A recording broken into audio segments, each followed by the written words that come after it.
time to be controversial. Age restricted. Man, wouldn't that just be a treat? Good evening, laddies, lads and lassos. Welcome to the click. You smell absolutely astounding today. And that is indeed a popular opinion, because today we're gonna do the opposite. We're gonna look at r/unpopular opinion to get there with little Mungo. Did you know Mungo is coming back now in March? Look, it's edition 2. Oh, there we go. Oh, you can't, there you go, you kind of see it. It's second edition Mango. Wow, so if you didn't get Mungo the first time around, you can get Mungo now, and you can cuddle it like this. Oh, isn't that amazing? So r/unpopular opinion is this place where a lot of stuff, a lot of opinions, a lot of hot takes are shared, but the stuff that floats to the surface is usually things that aren't too disagreeable. Stuff like this. Most countries would absolutely crush a classic zombie apocalypse, which, you know, considering technology and all that kind of stuff, most likely is pretty true. Or you have this one. You're not helping your spouse with the chores, you're contributing to your own household. Which, unless you have some really funky relationship values, I think 90% of people can agree with this simple fact. You share a household, or most jobs can be taught with the on-the-job training and shouldn't require a college degree, which I think also a lot of people save a few little syllabins and a few specialized jobs, of course also makes sense in a certain amount of cases. But then, if you instead sort the subreddit by controversial, that's when you get the real doozies. So that's what I decided to do. We're gonna look through unpopular opinion on controversial sorting, and let me tell you, oh my god, enjoy. Mungo, if I get scared here, will you hug me? You can get your own manga. March. r/unpopular opinion. Factory farming is good for society. We shouldn't care about the abuse of farm animals.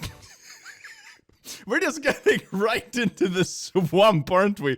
Oh my god. Factory farming is good for society. Factory farming keeps the price of food down, allows an ample supply of food to society, etc. Those animals are meant to be eaten anyway, so who cares? You know, when something has 94 comments and 0 upvotes, you know that it's a doozy of an opinion.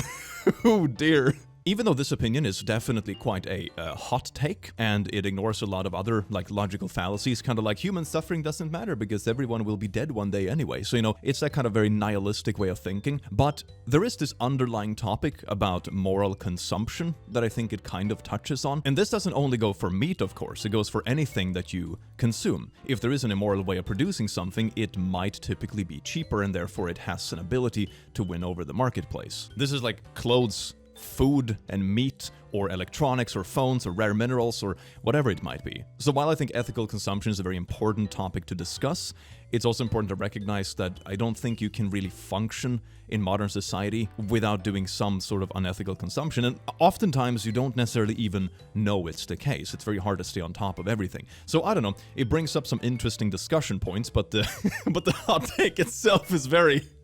oh dear. Unpopular opinion. Netflix cracking down on password sharing is reasonable.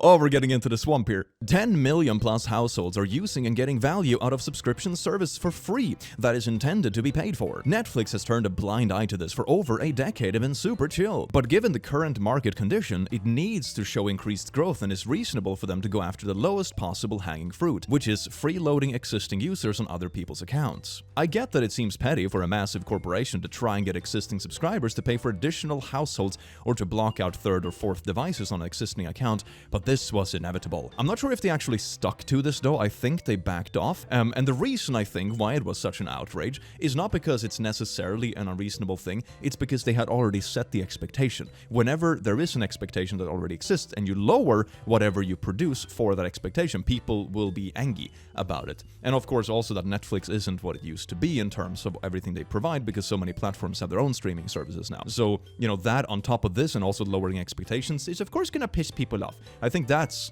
what it's more about, not necessarily debating whether or not it's fair in an aspect or not. It's just if you piss off your customers or not. The Lord of the Ring trilogy sucks. No. I have not read the books. I will specifically be pointing out the stuff in the movies. I understand modern fantasy has taken much inspiration from Tolkien's writing and the tropes that were created. However, that is as far as it goes. As of watching this, I am 19, and I've been reading fiction for the past decade. Here we go. Every character in the story is generic and flat, almost none of them fleshed out. Some of the fights are nonsensical, especially the Gandalf versus Saruman fight, which has no good choreography. Well, to be fair, They're like old men with sticks that go little Jedi mode on each other. Like, it's not supposed to be some kind of overly choreographed CGI fight. The story itself is as basic as it can get. Can 3 extended movies not get some more character focus with actual internal conflicts? Like, seriously? I think I disagree. When I rewatched the trilogy after watching The Rings of Power, oh my god, what an absolute travesty. I was really happy to see that there wasn't so much internal unnecessary drama with the characters. Like, there is a difference between having internal struggle and character growth versus just forcing as much dramatic tropes into character as possible to make them basically present as an unlikable 15-year-old.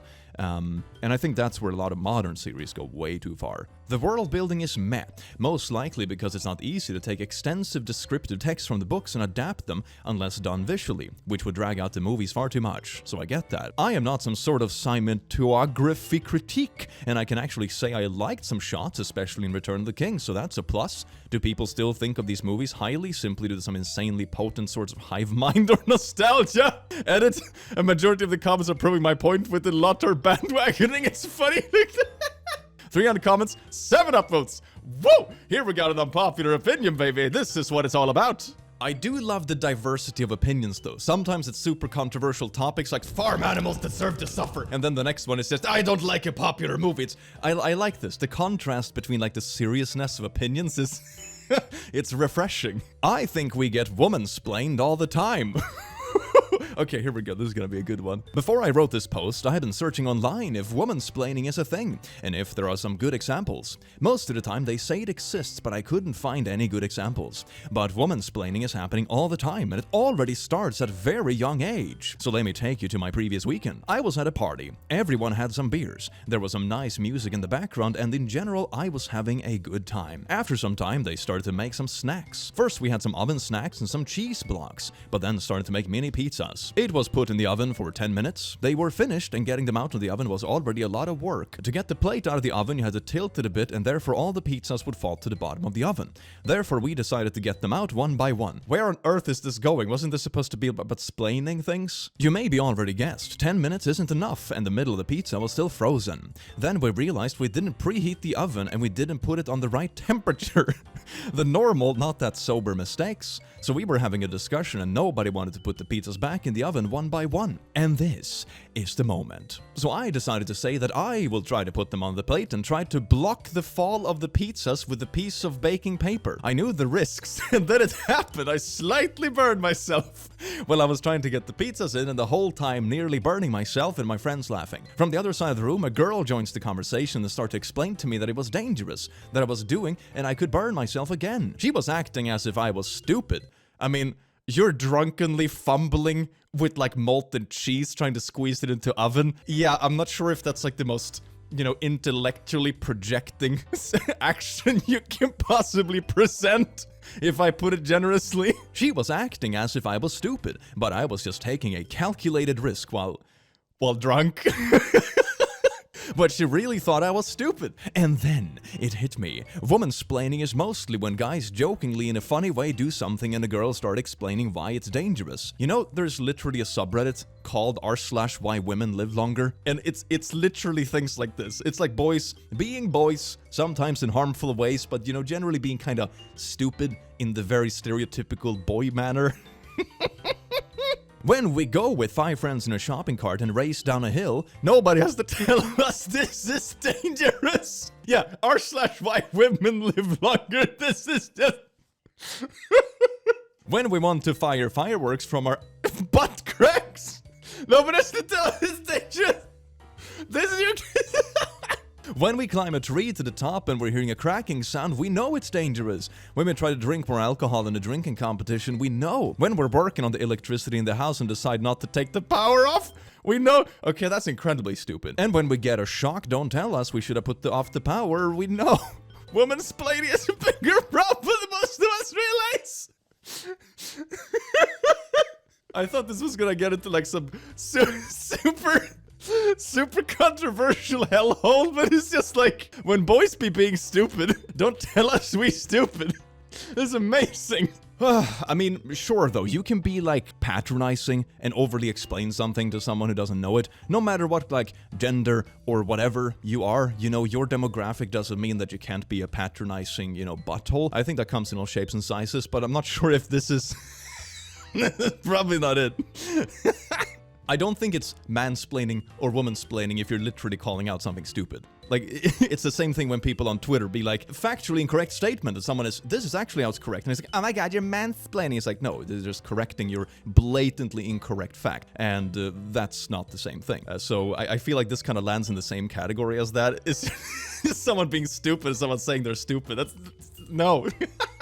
If you're in a serious relationship, it's a red flag if you or your partner have a best friend of the opposite sex that isn't your partner. It's probably a sign of my age, 56F, but I just don't understand the people in a serious relationship who have a best friend of the opposite sex. I've been married for 34 years, but if my husband at any time had a female best friend other than me, the relationship would have ended. I wouldn't even have married him. As a matter of fact, my husband and I don't even socialize alone with members of the opposite sex. And that isn't because we don't trust each other, but rather because we respect each other. Joke's on her. I cheat with my male friends. OP. I have gone back and forth on this a lot over my life. The best advice I can give you is that it's entirely case dependent and you can't generalize. There's a lot of guys who are friends with a girl to get with them. There are a lot of girls to keep a guy around as another option. There are a lot of guys and girls and non-binary folks who do neither and just have friends that they consider genuine siblings. The only rule that one should follow is, you know your partner, so don't put them in a position where they have to be uncomfortable with you. Maintain a decent enough boundary with people who yourself and your partner are/aren't okay with and live your lives. If you or your partner cheats because of that friend or the opposite gender, they are a poopy partner. If they make you feel uncomfortable for asking for boundaries, they are a poopy partner. I conclude with the reality that boundaries are a two-way street. I know a lot of religious guys say that their SO can't have male friends, but still hang out with women who've expressed a desire to get together. I've seen women get angry at a guy for talking to a girl and have 3 backups. Neither is okay. Just live your life and don't worry. I suppose things like this often fall in the category of personal experience/personal boundary versus what the generalized correct action should be. And honestly, I think it varies. It completely depends on the kind of people involved. It completely depends on the vibe. It depends on many, many things. So I don't think you can make a black and white statement about this. I think you just have to figure out where your boundaries are and what is appropriate with the specific people in your life. Because, you know, sometimes there can be an undertone of flirtatiousness. Sometimes there is not. I think it just varies too much case to case to make like a universal law around it. Listening to an audiobook is not reading. This is the hill I'll die on. Far too often people brag about how they read 200 to 300 books a year, actually just listening to audiobooks for the most part. They then get offended when confronted with the fact that listening to an audiobook is not reading. 300 books a year? You like listen to 1 book a day? That's nuts! It's listening to someone reading a book for you. It's not reading it yourself. Reading requires an active involvement on your part. Listening to something is passive, that can be done while doing other things. It's like arguing that a toddler that gets read a book by its mother did indeed read it, which is absurd. I am even worse. I brag about reading books having only seen the film. Is there a competition or something? They're clearly not the same thing. I do both. Sometimes with the same book. I am not keeping a scorecard to win the Pizza Hut book club prize or anything. I don't think it is a contest. Personally, I love reading books because it's a really nice way to wind down. You go offline for a bit, you can delve into a topic, and it's just a nice vibe, and it does wonders for your attention span in, you know, the age of TikTok. On the other hand, listening to audiobooks is also incredible because you can do it while traveling or walking or working out or whatever. So they're just different ways of consuming media depending on your availability where you are. It's a weird thing to turn it into a competition, I suppose. r/unpopular opinion. New slang is awful. Bussin'? Cap? Bet? Ugh, what does it even mean? Disgusting.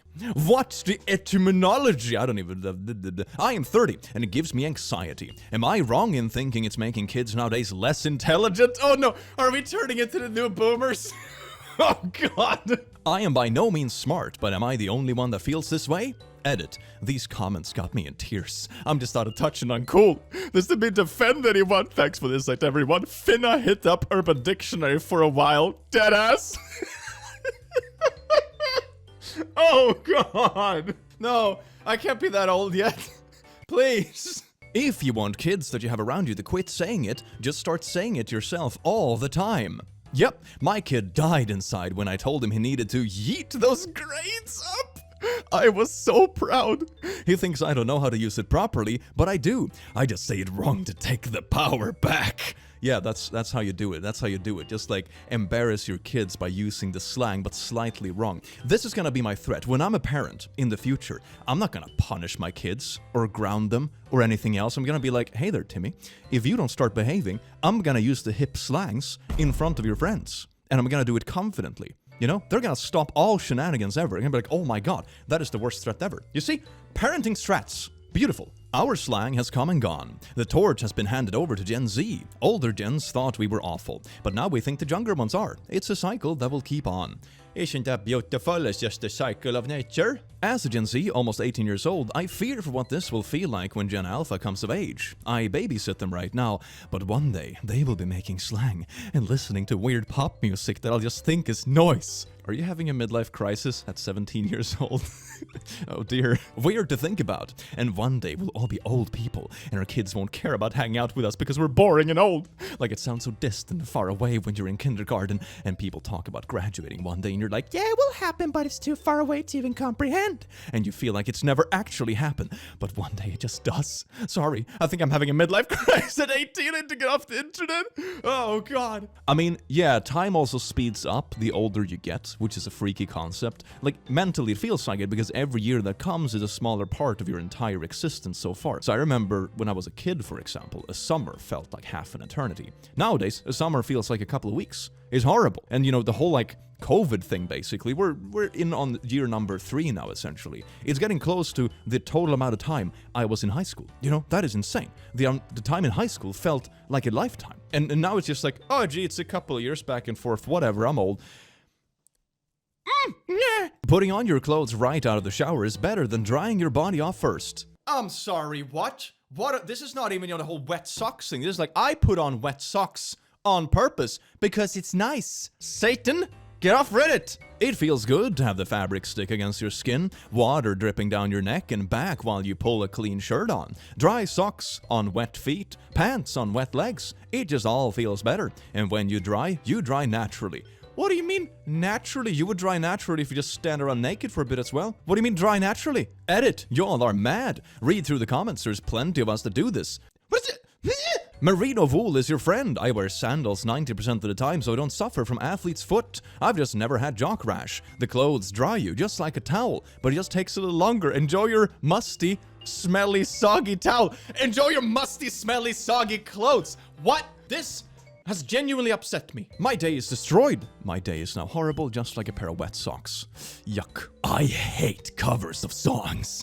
They suck. I don't like them. The original singer always sounds better. If you disagree, then this is an unpopular opinion. Remember what subreddit you're in. I've heard the original song first. The cover always sounds poor in comparison. The voice just doesn't fit at all. Don't go around posting covers you think are better than the original. It won't change my opinion in the slightest. I bet if you showed me your music, I could find something you didn't even know as a cover. I think that's true as well. There are so many songs that are like my favorite version, and I've always assumed it's the original, and it turns out to be a cover, and the original song is like 20 years older. But I suppose I also understand what the point is. Like when you have these covers that are, you know, obviously a cover, and it just sounds kind of off. They've tried to do something unique with it, but it just makes it weird to follow along in the song, because you know the song, and then they've changed like a couple of tunes here and there, a different emphasis, and it's just like, yeah, it's just a janky ride along the song track, kind of. It's a bit weird. So I understand what they're saying, but also there are many covers out there that are legitimately good. But it's like with CGI, I suppose. The best CGI, you don't know that it's CGI. So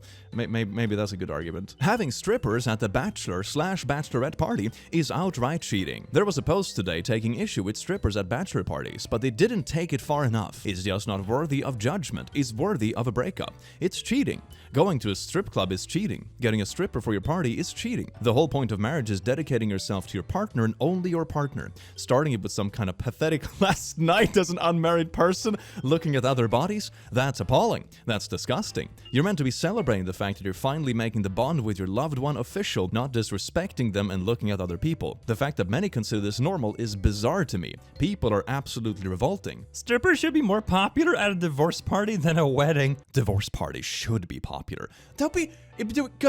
beautiful. I suppose any relationship, it's the kind of thing where whatever boundaries you have set up and whatever feels weird, that's what you don't overstep. I think some people would be fine with it. I don't think I would be personally. It just feels really weird. Like if my friends were to invite a bunch of strippers to a bachelor party, I'd be kind of, yikes, man. What? They see wedding as the end of their freedom and happiness, which kind of explains how most marriages are either unhappy or end with divorce. Edit. Chill, folks. I don't give a poo about your marriage. People going off to, oh god, this is beautiful. I love these comment sections, man. I think also it might be more of a stereotype that something happens in reality. Maybe it's a generational thing. I don't think I've ever had anyone in real life that have actually had strippers at a bachelor party. But maybe it's a generational thing. Maybe it's more of like this tale of ancient times. I don't know. I have no idea, or maybe it's just different countries. Nose rings and piercings are very unattractive. Nose rings and nose piercings are super unattractive. I seriously wonder why almost any woman is doing it now. It looks very unhygienic and very unattractive. I just wanted to put it out there. You know what they say, pierced nips taste like house keys. And there is nowhere like home, baby. Okay. OP didn't say that women shouldn't choose to get nose rings for their own reasons. He just said he doesn't find them attractive. Goes to Unpopular Opinion. Gets mad when someone shares one. That's the whole thing though. You seek out things that make you angry so you can argument about it and feel good about it. Welcome to the internet. I think stuff like this just always falls into a very simple category of you're allowed to have a preference, that's perfectly fine, and you should seek out people that match the preference because otherwise it's not going to be a good relationship anyway. But you don't need to shame people who simply don't fall into your preference. Like those are two pretty like easy morals that you can uphold at the same time. I think that just solves so much stuff. Boomers shouldn't be vilified. Frick, my 34 karma is about to get down the drain. This one actually has almost 7k karma. You did a good one. It's a good unpopular opinion. Anyway, this group mentality of hating boomers is immature. Sure, they fricked up a lot of stuff, but you know what? So did every other generation that ever existed. Do you ever think about all the progress they made from the generation that raised them, or the injuries they grew up with that shaped them? My point is not to say that there aren't very real problems facing my generation, some of which started during the boomer era, some before, and some actually eradicated. I'm just saying give them some grace. Give them the grace you would want future generation to give us for the fricked up shite our generation is doing every day. Millennials are doing a lot of good in the world. It would suck if we foster a culture that only remembers the damage. Edit. Ooh, this is getting spicy. Edit 2. I am 27, so I'm definitely not a boomer. It's basically boomer at this point. I mean, overly vilifying something for simply being part of a demographic is always gonna be silly, no matter which demographic it's in. I think a lot of the more meme culture and the frustrations around it that I see shared online is more specific things that come with, for example, tips that are out of touch. Like when someone who's older comes and says like, oh, why haven't you bought a house? You're 30, huppty-duppty, but completely whooshing the fact and being out of touch with what the job market and both the housing market looks like, for example. So it's more about, I think, outdated opinions regarding things that are no longer the same. I think that's partially where the frustration comes from. Like I said, doesn't mean that you need to vilify people just because they're part of a demographic, but I think those are mainly the things being pointed out to some degrees. Memes are okay though. Memes are always good. Oh yes, memes. Giving people the right of way over cars was a terrible idea. I totally understand what doing this was trying to accomplish, but it has basically made people stop looking before walking into active roadways. I've had so many people straight up walk out in less than 10 feet in front of my car, coming out of stores or shopping plazas, where if I wasn't paying attention, they would have gotten nailed. Clarification. Prior to foot traffic priority crosswalk popping up all over the USA, people never seemed to blindly walk in front of moving vehicles in other places. I believe this has given a false sense of security of how to walk around moving vehicles, as now it's incredibly common for people to not look before stepping into areas with car traffic. Obviously, this is entirely anecdotal. I think the logic is simply that the bigger vehicle that has the capacity to do the most harm is the one that has to look out the most. Like, the bigger and more dangerous you are, the more responsibility you have, basically. And pedestrians don't necessarily have a driver's license, they don't necessarily understand all the rules. People in traffic are just ridiculously bad. I've had cars that don't use turn signals or have serious cases of road rage whenever there is a misunderstanding in the road. I've seen bikes that just speed through intersections in all black clothing in the middle of the night, just wishing to be hit by a truck. So I think people are just very silly in traffic a lot of the time, and I don't think it's unique to one specific form of traffic. Stop being silly in traffic. Respect it. It's things going fast, and a lot of those things are very hard. r/unpopular opinion. Trigger warnings are unnecessary. No one owes you not to talk about something because you don't want to deal with your own trauma. Censorship is wrong, and demanding people put trigger warnings on things that you have issues with is not their responsibility. Go get therapy and stop expecting the world to revolve around you and your issues. Oh, this is gonna be... This is another swamp crawler, oh dear god. Triggered/ing has been so effed up as a word because of politics. Trigger warnings are for things that actually cause panic attacks, seizures, flashbacks, etc. It's not just, there's some mean words towards me, so I gotta tell people not to read it, makes them sad to read the mean words. I mean, as someone who makes content myself, I think that I try to do small warnings when there's stuff that is very obvious, for example blinking lights or stuff regarding arachnophobia, things that are very common, but most of the time I don't have to do it because most of the things that would fall into some kind of triggering category is already kind of covered by the platform guidelines. Like if I want to be on YouTube and be monetized, most of the stuff that would require a trigger warning isn't there to begin with. So in one way I think trigger warnings have always existed. This is what basically ratings on movies are. Whenever you have a rating on Netflix and it's like, 16+, this contains naughty things, violence, and strong language, and then you know roughly what is gonna occur. And of course, then there are people that expect the world to revolve around them with overly specific things that aren't necessarily triggering in the first place. You see this around social media and Twitter and all that kind of stuff all the time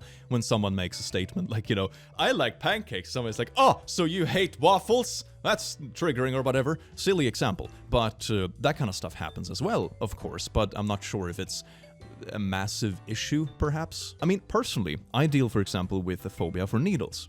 And I was at a convention recently where I had to leave the convention for a while because they had a tattooing booth smack in the middle of the convention. I don't expect anyone to, do anything about it, but maybe it would have been nice to be warned about it. I don't know, needle phobia is common, and that kind of messed me up, kind of bad. Sounds silly, and I don't want to put the blame on anyone else. It's sort of up to me also to just, be in a good mental space, and I can also just walk away if it's something that I don't like. I'm not forced to be there. But I don't know. It's I feel like I'm very on the fence about things like this, like how much should be on the individual person versus how much should be on the, for example, the content production or the place itself. It's always very individual depending on what the issue is and where it's at and what to expect. So I think it's very hard to just draw the line as a universal law for everything. I suppose that's why it's an unpopular opinion. It's always gonna be very much split in the middle, no matter how you talk about it. Reading is as lazy and unproductive as watching movies/playing video games. Don't get me wrong, I enjoy and partake in all three activities. I've always found it weird though that kids are encouraged and praised for reading but criticized for being on their phone playing video games or watching TV or movies. They are all essentially the same thing in my mind, especially if we're talking about reading fiction, just an escape from reality. Kids are encouraged to read because reading, in addition to being arguably the most essential skill in life, also strengthens Speaking about difficult to read, come on, click. and also strengthens your linguistic abilities, concentration, and comprehension skills. You can navigate through a video game on the visuals alone, and a movie doesn't engage the mind in the same way reading does. Reading, I would argue, is pretty underrated nowadays. Reading is an incredible way to dive deep into a subject, maintain your attention span, also just comprehension abilities. It's good for many things. It also is shown to reduce, for example, various diseases and that kind of stuff. Video games can also be very good for social or, for example, cognitive abilities, but it's also way more addicting, for example, or it can get you sucked into rabbit holes online. Watching movies is basically being spoon-fed content. Doesn't make it inherently bad, but I don't know, I would still argue reading is definitely more beneficial if I had to pick one of the three. But doesn't necessarily mean that one should be demonized either, so meh. For most men, the only unconditional love they will ever receive is from their parents. Not saying all men. Of course, some are misfortunate enough to have poopy parents, but for most men, the only people that will ever love them unconditionally are their parents. In the immortal words of Chris Rock, only women, children, and dogs are loved unconditionally. Men are loved under the condition they provide something. I don't really believe that unconditional love is a thing at all. I think it's always conditional no matter who you are. You can always mess up bad enough or start being mean enough or start being narcissistic enough that people around you are no longer obligated to be there for you. Love can always be broken. And I also don't like how it boils down everything into a single dimension. It's like, oh, will a man be more intriguing for a partner if they can provide cool stuff? Like, yeah, obviously. Is it the only dimension ever in a relationship that we considered?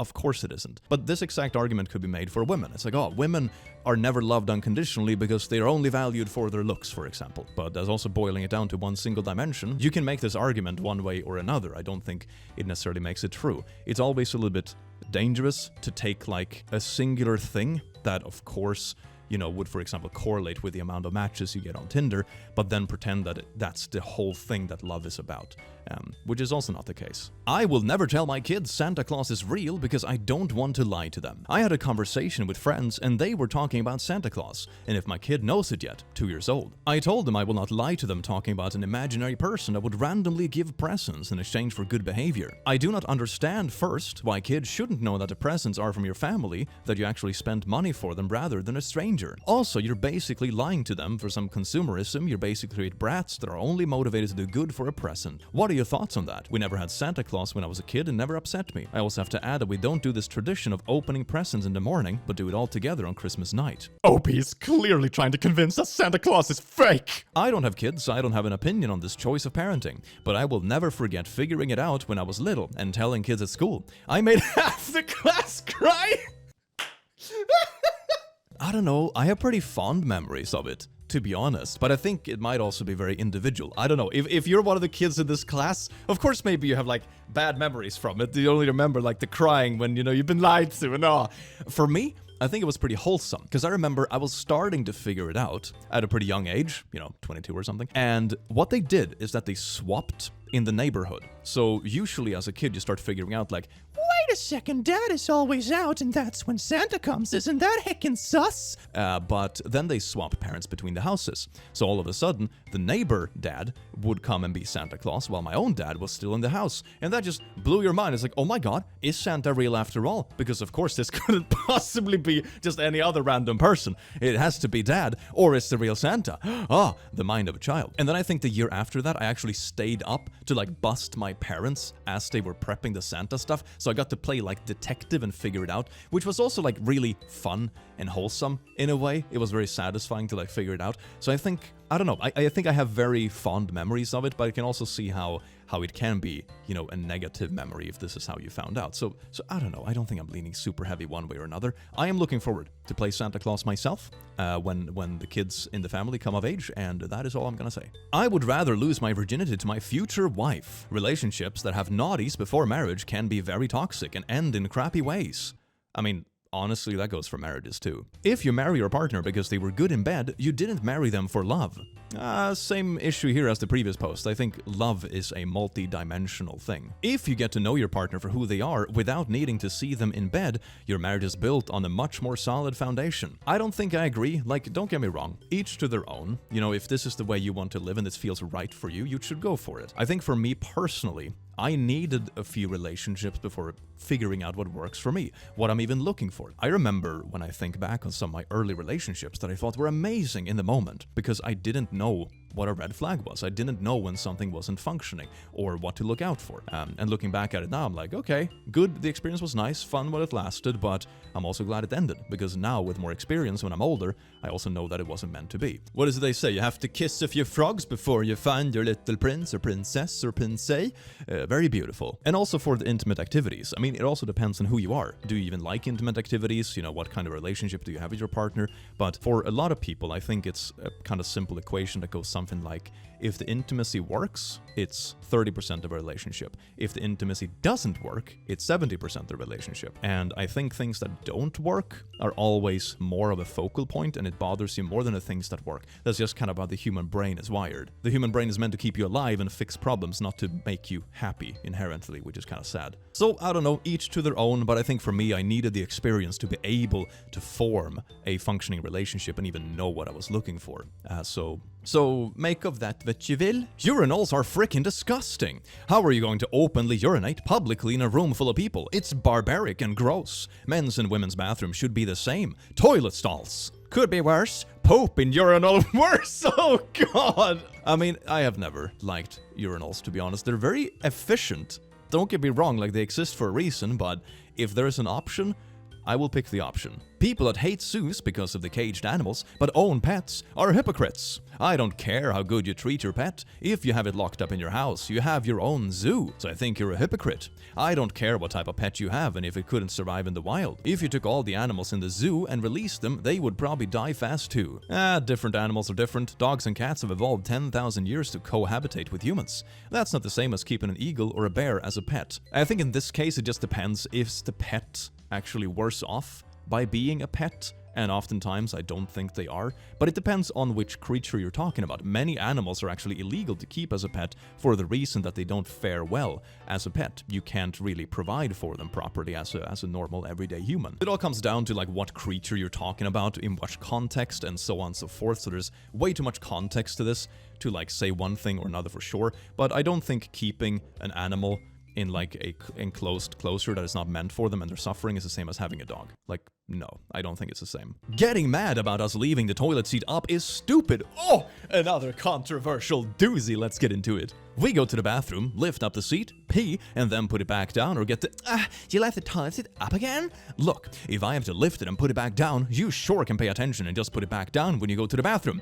My solution. If I have to pee, I lift it up, pee, wash hands and leave. If you have to pee, put the seat down, pee and wash your hands and leave. This way it's equal and there's not anyone getting annoyed by it. I'm gonna be honest, I don't think I've ever had this issue. Like, does anyone actually stand up and pee when they're home? That just sounds like a shortcut to getting a really gross bathroom really fast. Gotta be honest.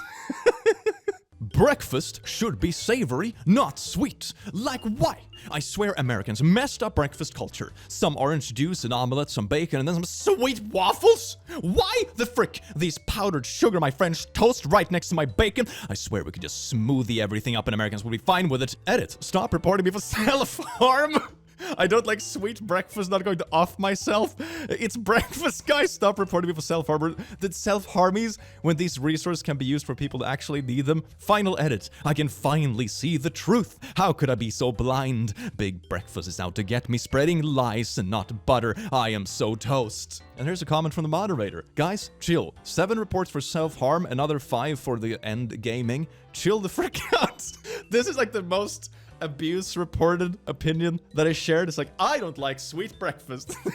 Darn. Out of all the controversial, unpopular opinions on here, this is the one getting like brigaded. Jesus Christ. Crying at work is the same as screaming at work, and both are unprofessional. Crying and screaming both represent loss of emotional control. People get a pass for crying, but it's the same behavior as screaming with an opposite valence. Both are highly unprofessional and should carry the same repercussions. I disagree. Like, you can argue whether it's professional or unprofessional or whatever, but at the end of the day, people are gonna be human. And in my opinion, if you're screaming at someone, it's an action you are projecting on someone else that is unprofessional. If you're crying, it's probably because someone else has been already mistreating you in some way, most of the time. So, I don't know, I think one instance, it's sure it's unprofessional, but you are the target of something, versus the other unprofessional when you are targeting someone else. So, I don't think it's comparable. Or they could just be having a horrible day, like they just found out a family member died or something. Like, just because people are at the office doesn't mean they stop being human. So, nah. Well, laddies, lasses, and lasses, I do hope you enjoyed this video as much as I enjoyed having you here. Remember, Mungo coming back now in March, 2nd edition. Oh yes, if you didn't have time to pick up a Mungo the last time, it's gonna be back, baby. Oh, Mungo, you're such a good boy. Mwah. And I hope you have an amazing rest of your day. Take care. Mwah.